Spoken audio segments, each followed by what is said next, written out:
What is up, guys, and welcome to another episode of Guarani Vision, the first ever podcast dedicated to Paraguayan football in English. As always, I'm Roberto Rojas, and joining me are my three great co-hosts, Fede Perez, Maria Britos, and Ralph Hannah. And guys, it's finally here. It's World Cup week. Obviously, it's very much an exciting time for 32 nations who are going to be participating at this World Cup, but it's the World Cup, so the entire world will be focusing on it. Obviously, Paraguay are not in it, but that doesn't mean the interest is still not there. But obviously, we'll not be talking about World Cups. We're not talking about any previews or anything like that. Here, we talk about what's going on in Paraguay as we saw a thrilling ending to the Clausura race as we have a new champion, a champion rightly deserved, I would say, and we'll get into that real quick.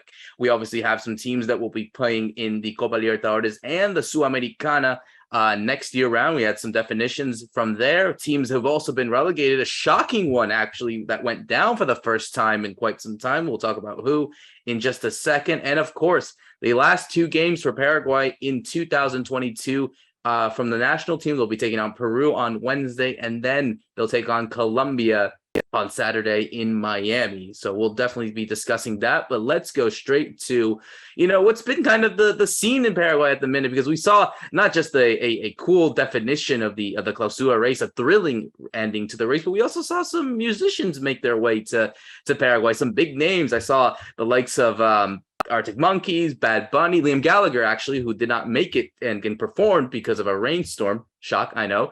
But Paraguay's been kind of the center of attention for the music scene, not just in football perspectives, Fede. So it's been kind of a chaotic last, I'd say, 5 days in Paraguay so far.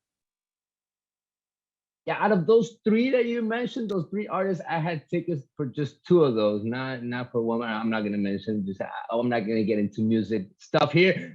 Football season is over, Roberto. As for Paraguay, yes, the Clausura came to an end, and just as you predicted it, just as you said it, I think from week one it was gonna be a tight race. It was gonna come down to that last game, and it was really that way. Vacation time for the players. Some of them already flying out of the country. Some trying to see the World Cup probably at home with their family members. Well, it's party time for some teams. It's sour, it's sad time for other teams that are on their way to the Intermedia, to the second division. That also happened on this last week, on this last games, especially with Sol America, their situation. Ameliano having their stuff. It was a miracle, really, what happened with this team. We definitely had to talk about them. Also, the Clausura is totally over, and congrats to Olimpia fans. Really, just the way they did it, the way this team came up together. They got another championship, just like they did last year. They're ending the year with a championship. The last year around, it was Copa Paraguay. This time,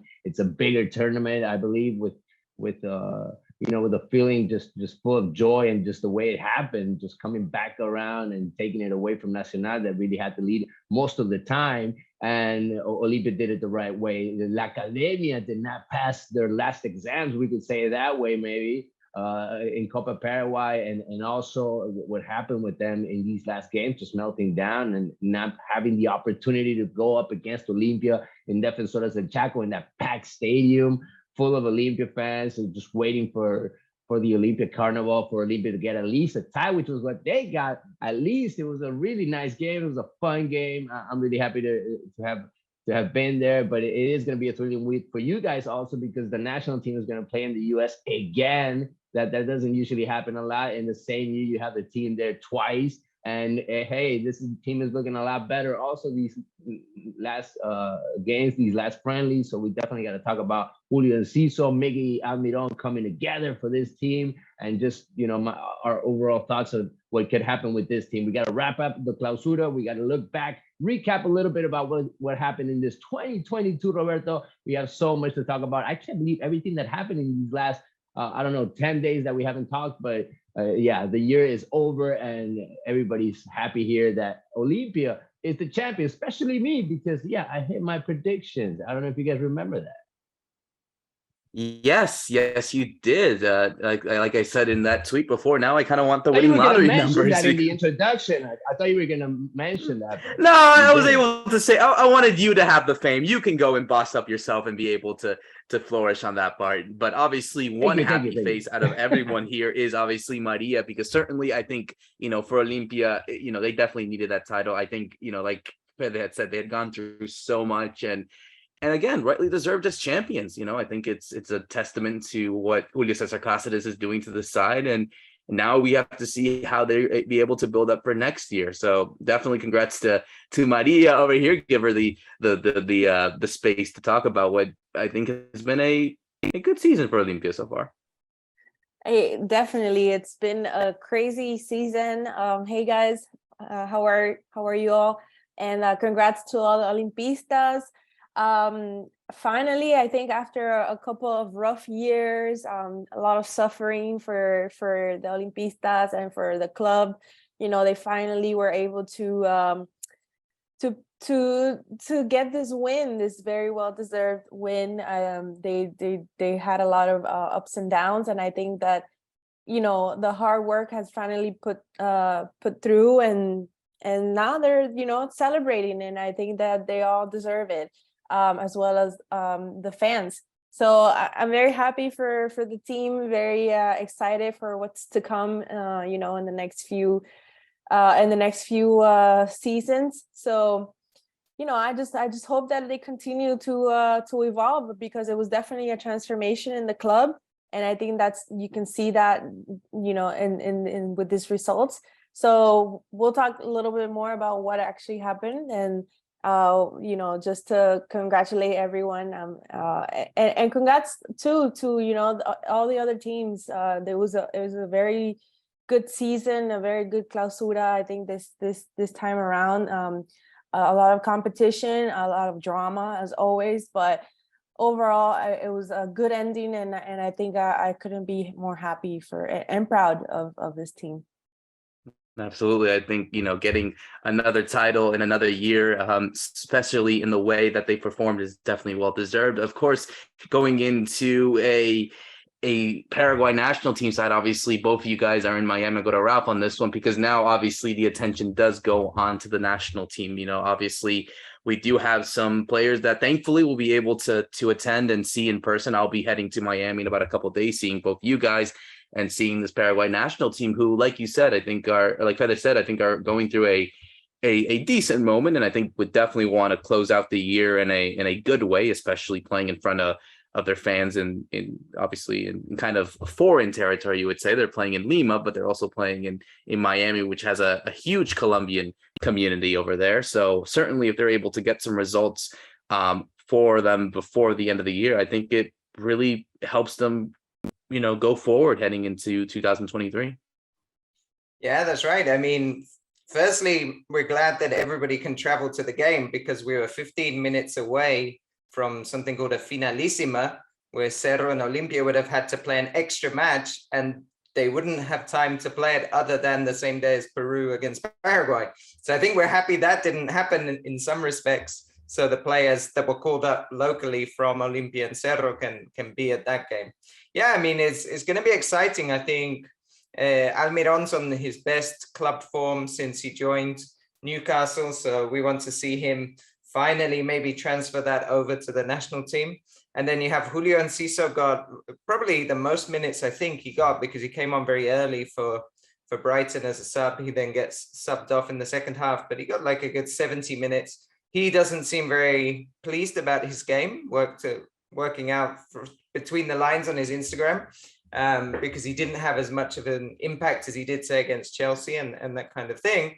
But still, I think these are two of the best players we have that are actually in their best moments since they've been in England. So I think it'll be really exciting to see those two, because much of the team is really going to be around Almiron and Enciso. As much as people like Delis Gonzalez is playing well, or Lorenzo Melgarejo is playing well in Paraguay, it's a different level to what these guys are doing in Europe. So looking forward to it. And for me, it actually would be the first time I get to see Julio Enciso, because when I went to Paraguay, he got that injury with Libertad. He got an injury towards the end of his time at Libertad. So he wasn't playing in any of the games that I went to. So looking forward to it. Yeah, and I think, like you say, great way to finish off the year for Paraguay and get some momentum going into next year and the next set of friendlies and this process that we're in at the moment. Absolutely. We'll definitely have to wait and see. We'll discuss that in a bit, but let's go into what we saw this weekend with the Clausura title coming to an end. As we had mentioned, Olimpia are the champions of Paraguay once again. Their 46th title overall in the first division of Paraguay. Certainly doing it in a way that, I think was definitely expected. Like Fede said, obviously got to give him his flowers for making the right prediction. But we saw on the day that Olimpia took on Nacional, the two teams that, as we had mentioned over the last few months, I would say, been really the ones that fought it out. But of course, we saw Nacional stumble, meaning that Cerro Porteño came in with an opportunity to possibly ruin the party for Olimpia. What had happened beforehand? I'll give a little bit of facts of what could have been. Olimpia would have won the title regardless of regardless of a win or a draw. But if they had lost against Nacional and Cerro would have won, then like Ralph had mentioned, it would have gone to a playoff, a finalissima, basically, because in Paraguay, there is no goal difference to decide a title. And so because of that, they would have been leveled on points and would have played that game between each other to decide the champion. That didn't happen. Cerro Porteño obviously got their job done in what could be Chiqui Arce's last game as Cerro manager. We'll have to wait and see what happens, but they defeated Guarani 3-1 in Encarnacion.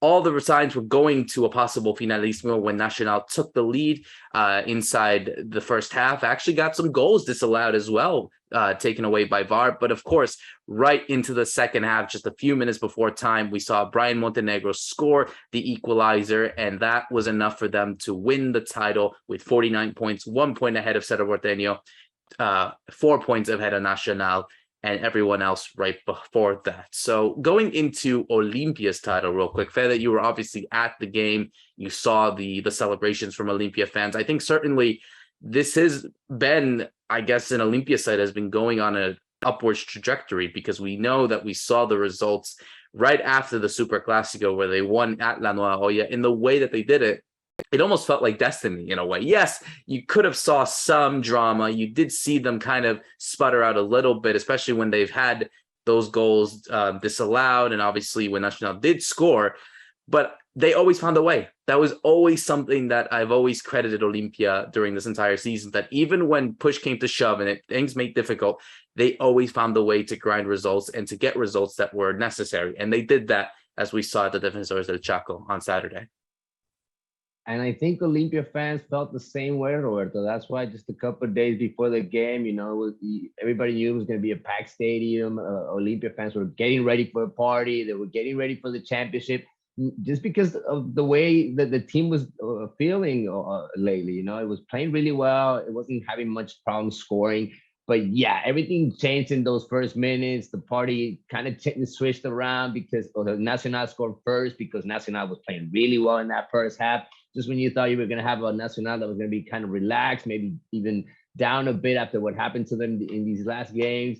Not at all. I mean, I saw a motivated team, and I saw a Nacional that was committed to try and stop Olimpia's party. And they really did a great job in that first half. I think they even deserved maybe one more goal out of those first 45 minutes. Olimpia probably just had one chance, that Mateo Gamarra, a header, and not much more than that. Olimpia was not feeling comfortable at all with those long balls to Derlis Gonzalez, going up against probably the best defense that we saw in this Clausura, with Miguel Jaquet and Guerreño back there in Nacional. They did a tremendous job in defense this whole season. And Olimpia was not having it easy. And when you have the pressure in the stands, when you know it's up to you, it was not pretty. It was not looking good for Olimpia. And Cerro was doing their job in Encarnacion. Meanwhile, they got the score up real early. So they had the pressure on them. And that's where you saw Julio Cáceres' job. That's where you saw him work. He came into action in the second half, putting in players that made the difference. Richard Ortiz, Brian Montenegro, and Walter Gonzalez. Those were very important players in those last minutes, I believe. And they were pretty much the game changer right there. And Olimpia really needed that. In a year where Olimpia didn't have that many subs, that much to make a difference. It props to the coach, props to the manager, and to have these players ready for these kind of spotlight, for these kind of moments, and they made it happen again, just like they've done in so many big games this whole year, right? I mean, we said it once and one over the other. I mean, the Super Clásicos, the games in Libertadores that made them to the group stage. They had so many big games, so many big moments this year, and it was just growing and growing for these players. Mateo Gamarra, Marcos Gomez, players that come from the youth leagues, players that just grew so much that ended up winning their spot in the team. So Olimpia has so much to be proud of, I believe,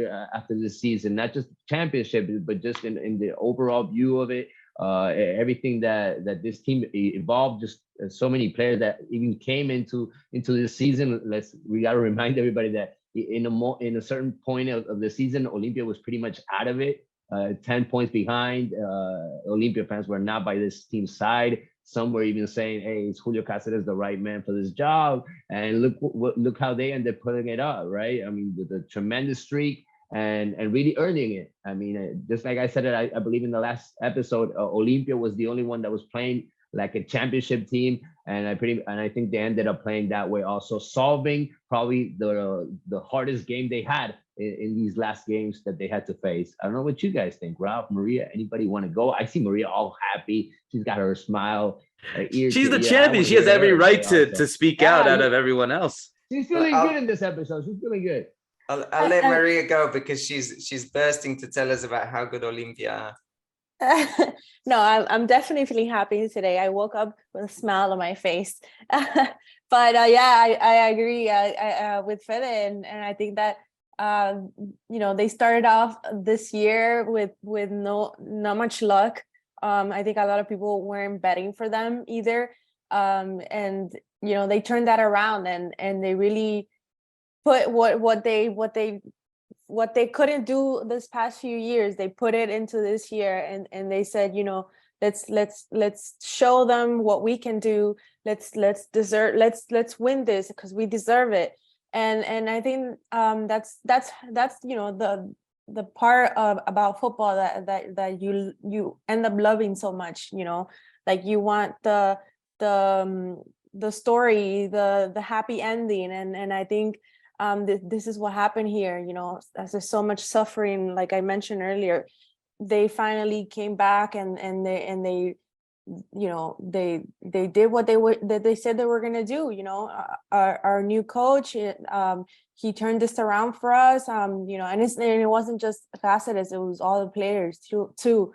They put everything that they had after this past few years. And I think that the fans too, they finally saw faith in this team. They've suffered a lot, and I think that they still had that faith in them and showed up to these games. Just being at the game, I can't imagine what that felt like, Fede, being there and feeling that championship win. It must have been glorious. So hopefully one day I get to experience that going into Paraguay. But I think it's about time for them. I just hope that they continue this streak, winning next, maybe the Apertura. Who knows? There's a lot of hope from now on, and I think that's what counts. When you have hope, when everyone's on the same page, the coaches, the players, even the back, the front office staff, everyone has to be on the same page and work together. Now also they're gonna be happy. They got 3-point-something million out of this game, this winning. So I think the players, the coach is gonna be very happy with that, and that also helps with the performance. Yeah, it's a huge game financially because of those problems they have that they can't sign players, and this ensures they qualify direct to the group stages of the Libertadores, so they're guaranteed much more money, like Maria says.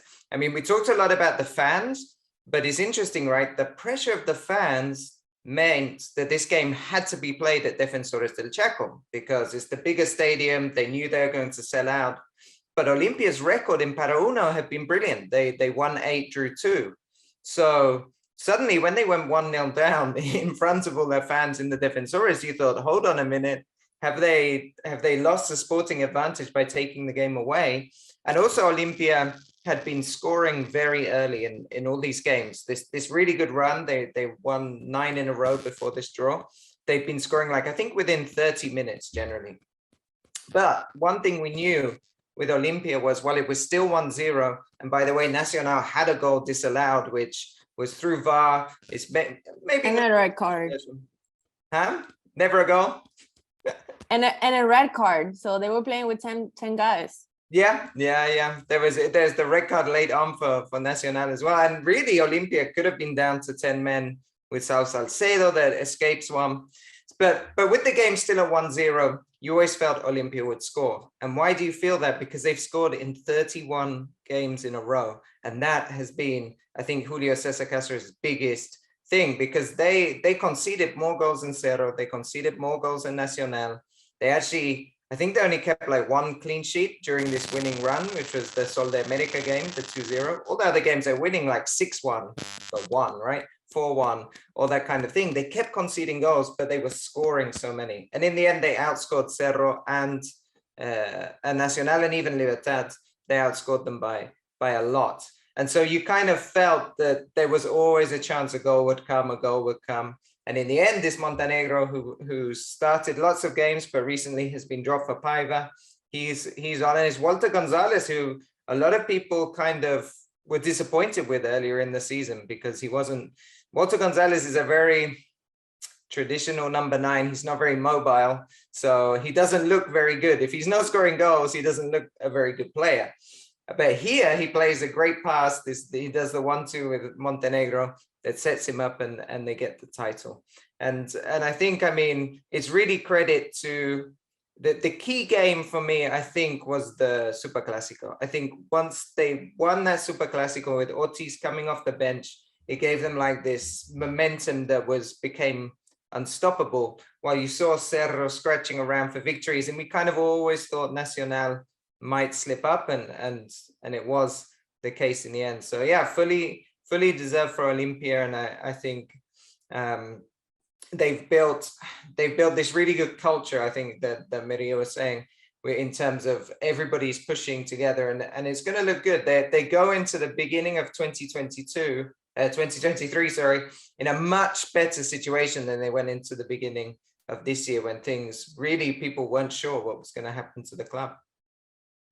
Yeah, it's definitely a testament to how the side has really turned around in the last year or so. So we'll definitely have to wait and see, because obviously, like we had mentioned, we do have some teams that will be going and participating in the Copa Libertadores and the Sudamericana. Olimpia Libertad, having won both the Clausura and Apertura titles, will go straight into the group stages. Cerro Porteño, surprisingly, got 98 points in the entire year.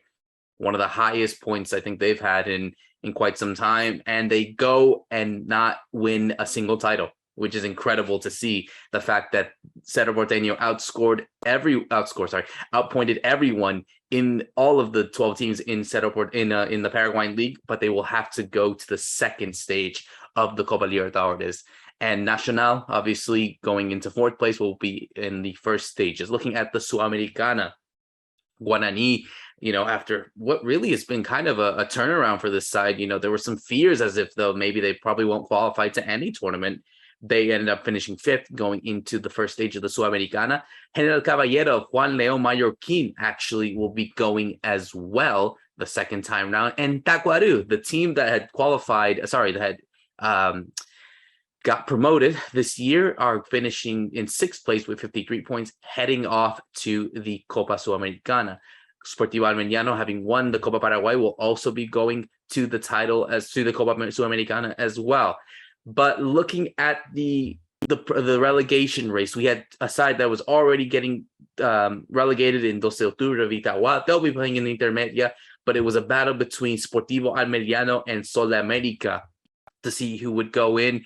Both sides really going in with the points. Sportivo Armeniano getting a 4-2 win against Guarani, and General Caballero tying Sol de America, which means, Fede, and I'll go to you on this one, Sol de America, for the first time in what's been quite some time, it's been like 16 years or something like that, will be playing in Intermedia next year round, a side that has always been here in the first divisions of Paraguay for over a decade and a half. They'll be playing in the second division. And I got to say, all credit to Sportivo Emiliano doing that and making it in really their first year of playing in the Clausura, obviously Tacuarembó as well, doing it and qualifying for the Sudamericana. But for Sol de America, after so many years and going down, what went wrong for the side in Villa Elisa? Emiliano really pulled a miracle here, Roberto. I mean, if we talked just a couple of weeks ago, this looked really impossible for this team, and especially because Sol de America was just pretty much one win away from saving themselves this year again, and they couldn't pull it off. So you had one team that was getting hot, that was Emiliano, and especially after the final of Copa Paraguay, winning it in penalties, that team was really feeling good, and they took that momentum to the Clausura. And they kept their winning streak. And you just saw Sol America losing their coach, Guiñazú, bringing a coach for this last game. That was really weird, putting a coach just for one game and for the most important game of the year. And they couldn't pull it off. They couldn't win their game again. And Emiliano pulled this epic win really against Guarani. Guarani had 2 players sent off. Emiliano had 1 sent off at the end. And just if anybody wants to look at those goals, that recap of that match is just spectacular. One of the best thrilling matches, I believe, in this last week of games. And Emiliano, I mean, this team, they will play Sudamericana now next year after what they did in Copa Paraguay, also saving themselves from relegation. More people are going to get to know this team next year, this small club that made it possible. No one must be celebrating more than Emiliano players today. I think just Olimpia fans are the ones that have the right to maybe make a little bit more noise than Emiliano fans as of right now, just because of the way it ended for them too. Last year, they were the team that sent Sportivo Luqueño to the Intermedia, I believe. Yeah, Ralph remembers that pretty well. And then we had the situation with this team going up against Dos Octubre pretty much all year round, and Dos Octubre got relegated. They had the opportunity to take it to this last game, and they made it happen, Roberto, with a couple of young players that really stood out. I want to mention there Freddy Vera, ex-Capitán, ex-Cerro Porteño. I think he has to go back to Cerro Porteño now for next season because he was out there on the loan. So that could be an interesting player for Cerro Porteño. Every time he came in, he would be a difference in the game. Jorge Sanguina also, he scored one of the goals in this last game. Alex Arce, young players that also made it happen for this Emiliano that had a tremendous year. Just as Sol America had a tragic season, just as you mentioned there, Guarani, I mean, Emiliano put a star on their shirt, and they're never going to forget this 2022 season. I mean, this season was just epic for them. And the way it ended, I mean, it just looked like a movie to me, to be honest with you guys. Yeah, they were 2-0 down against Guarani, so it looked for all the world they were going to be relegated, and they managed to pull it off. And this has just been the story of Emiliano these last few games, because the real key game for them was when they beat Sol de America. So Sol de America were also winning 1-0, and they turned it around and they won 2-1 with 2 late goals. So they didn't lose to Sol de America in the whole year, Ralph. The four times they played against them, Sol de America couldn't beat them. That was also very, very important. That's it. And even more, the coach that has come in for Emiliano, Pumpido, he was fired by Sol for not doing a good job there. So there's some I guess some kind of sweet revenge, let's say, for Pumpido, that's going to stay in Primera with Emiliano while Sol go down. I mean, for Sol de America, this is a huge club similar to Luqueño that went down last year, because they've played over 100 seasons in Primera in their history. They're usually in the first division. And like Roberto said, the last time they were relegated was 2006, but prior to that, I think you got to go back to the 80s or the 70s or something. So I mean, it's a really big team to go down. I hope that they're still run well enough that they will be able to compete and come straight back up. Traditionally, they've been relegated about 6 times. Only once did they need 2 seasons to come back. All the other times they came straight back up. It's a different story for 12 de Octubre, by the way. 12 de Octubre is in huge problems. I mean, financial issues. That whole squad was an aging squad anyway, so you don't know who will be playing for them next year. They're going to have to bring in, I guess, a bunch of kids, free agents. But you could see, we've seen with Capiatán, we've seen with River Plate, teams that go right down to third division, and that could be happening, I think, with 12. So a much different picture for them than Sol de America. I think have a better foundation to hopefully for them come back up next year. And yeah, finally, Fede mentioned Luqueño. So at least by Emiliano staying in Primera, Luqueño got that revenge game against them in Primera, which I'm sure will be a fun fixture. Will be definitely a fun 2023. Just a reminder to everyone that obviously, keep in mind of what's been going on next year in the Torneo Apertura for 2023. Obviously, we're going to have some sides that have qualified from, from the Intermedia. Sportivo Trinidense and Sportivo Luqueño will be in to replace 12 de Octubre and Sol de America next year. So we'll definitely wait and see what happens there as we switch gears finally to obviously taking away from the club to straight to the national team. Like Ralph has said, a lot of these players are going straight into national team camp. Obviously, we have some national team players who are playing on Olimpia. Actually, three of them, if you look right here, that is Gonzalez, Richard Ortiz, and Mateo Gamarra. Three of them from Libertad, Ivan Piris, Lorenzo Melgarejo, and Diego Gomez, and one on Nacional in Santiago, Rojas. So looking at the team real quick, looking at the national team, just going to run the order here real quick. Obviously, Anthony Silva and Juan Espinola being the goalkeepers for the ones that weren't mentioned between Libertad and Olimpia. Gustavo Gomez as the captain, Bruno Valdez, Fabian Balbuena, Blas Riveros, and Ivan Ramirez makes up the defense. In the midfield, Miguel Almiron is back on the squad, Richard Sanchez, Matias Villasanti, Andres Cubas, Matias Rojas, Jesus Medina, Brian Ojeda, and Matias Galarza make up the midfield, and the forward line of Julio Enciso, Sebastián Ferreira, and a first-time appearance for Ramon Sosa. Ramon Sosa, obviously, who came from Olimpia, moved to Gimnasia over there in Argentina, has done really well, well-deserved call-up for the kid from the in the outskirts of Paraguay, right in the countryside. So, Maria, I want to go to you on this one because I think it's definitely a different feeling. Obviously, a lot of countries that we know will be participating in this World Cup, and you don't typically see games happening during this time period. You have some games here and there, but obviously it's a different World Cup. It's a different landscape being played in the fall, winter here in the United States, or the spring, summer over there in Paraguay. But I just want what you want to expect from this Paraguay side. Obviously taking on two countries who also didn't qualify for the World Cup, but obviously two countries who are very much familiar with playing in Copa Americas and World Cup qualifiers in Peru and Colombia. So, I think for all intents and purposes, I think this is a Paraguay side that, obviously wants to go out and get a good result and to build from what they've already have been able to achieve this year. But I think more than anything, it's still trying to find out what works for Guillermo Barros Schelotto and what they can do moving forward. Yeah, it's definitely, and I think I mentioned this before, it's one of those games that they get to try it out, the different players. And like you said, we have a new one coming in right now. It's just a feel out kind of game. And I think the fact that they're playing right before the World Cup, it's kind of like giving us a little bit of a taste, even though they're not going to the World Cup. So, they're, I guess, trying to make up for the fact that we're not going to World Cup. I don't know. That's just something that I think they might be doing. But it's hopefully one of those games where that they learn a lot about themselves and the team. I hope Schelotto can find the players, his key players finally, and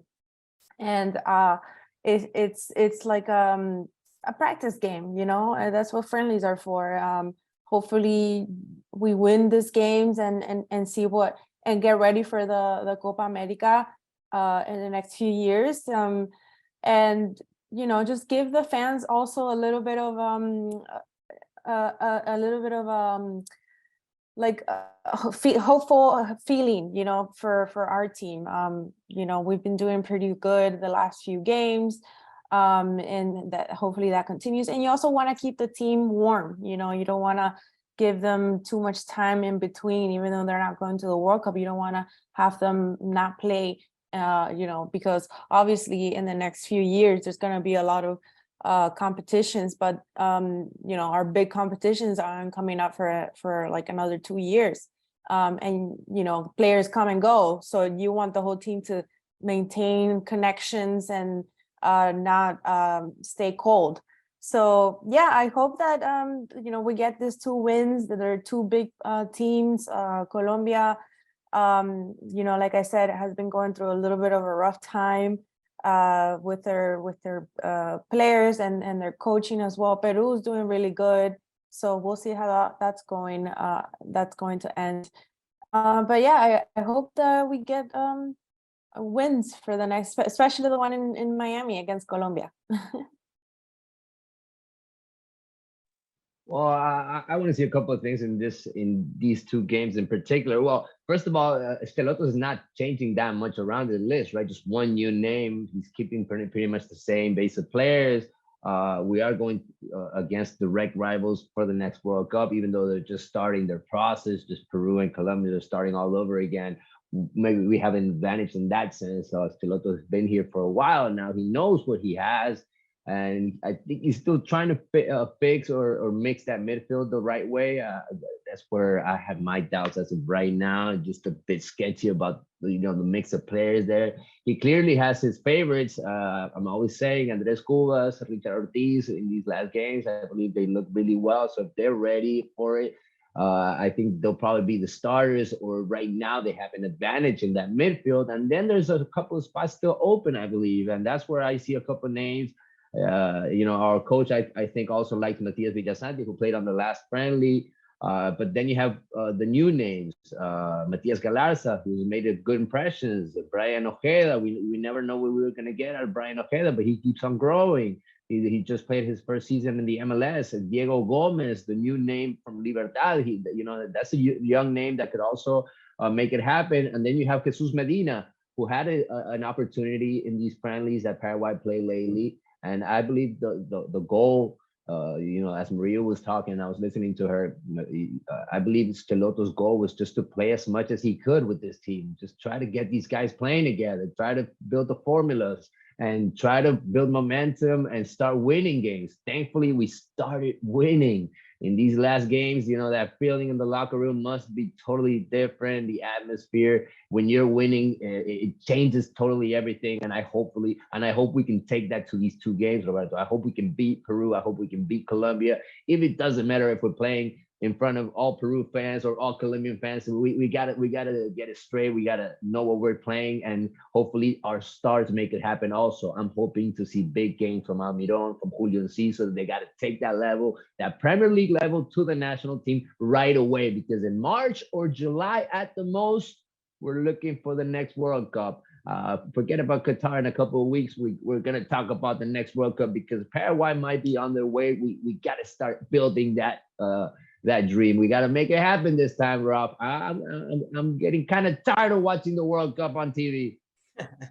Yeah, I think what you guys are saying is right. The main thing from here is getting the players together and having them play as much as they can. So we can find that base that we're going to use as we get to the World Cup qualifiers. And that's why Schelotto isn't changing it much, right? Because I think he doesn't want to go through a huge experiment now. He wants to kind of fine tune his process. And midfield for me is the most exciting place because of the names that you mentioned there, Fede. I mean, I really like Diego Gomez. He's a good player. He's done a lot at under 20s in Paraguay, Paraguay national team, but also Libertad. He's there pretty regularly. And then Galarza, when he's played, has been very good. The kind of difficulty with Galarza is that he's not playing much with his club. So then you always have those issues of those players that if they're not playing much regularly, is it worth them coming into the national team? Do you need players that have a bit more rhythm? And then, yeah, like we said, I mean, we get to see Almiron and Enciso together playing as as the best they have, I think. So that would be a really exciting thing. And what I kind of hope is we get to maybe play the similar teams. Why not, right? I don't think we need to try and play one team in Lima and one team in Fort Lauderdale. We just need to play the same kind of teams and keep building that process and that base up there. And yeah, really happy also for Ramon Sosa, who actually comes from River Plate, right? He was at River Plate, then he went to Olimpia, and then now he's in Gimnasia in Argentina. But that River Plate team was the one that was really good in the Sudamericana. Now they're down in third division, so you can see how much that's changed, right? Since he's left and that group of players there. But really good for Ramon Sosa. He's a fun player to watch. He's exciting. It'll definitely be very exciting to see what comes from this Paraguay side in these friendlies as we close out another great episode of Guarani Vision. It's been a wonderful year, as we saw, in all of soccer and all of football. And I'm so happy to do it always every week with you guys as we close it out on another great episode with myself, Roberto Rojas, Fede Perez, Maria Britos, and Ralph Hannah. Thank you so much for listening in. See you soon.